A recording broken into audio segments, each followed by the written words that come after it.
এই দুনিয়ার মধ্যে কোন খানার হিসাব নাই। রাসূল সাল্লাল্লাহু আলাইহি সাল্লাম বলছেন যে ওই খানার হিসাব নাই যে খানাটা মেহমান সাথে করে নিয়ে যে মানুষটা খানা খায়। যখন কোনো মেহমান আসে তখন ওই মেহমানকে সাথে নিয়ে যে খানাটা খাওয়া হয় সে খানাটার আল্লাহ তাআলা কোনো হিসাব নেবেন না। এজন্য শুআয়ব আলাইহিস সালাতু ওয়াস সালাম প্রত্যেক দিন উনি রাস্তার ফিলে ছায়া থাকতো আর মানুষ বিশ্রাইত, দেখি কোনো ইষ্টি কোনো মানুষ আসে নাকি, রাস্তা দিয়ে কোনো মেহমান কোনো ইষ্টি আসে নাকি।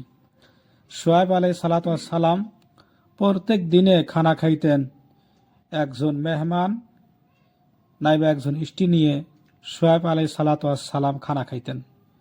উনি জানতেন যে আল্লাহ তাআলা যখন কোনো মেহমানকে সাথে নিয়ে যখন খানা খামো আল্লাহ তাআলা আমার এই খানাটার হিসাব নেবেন না।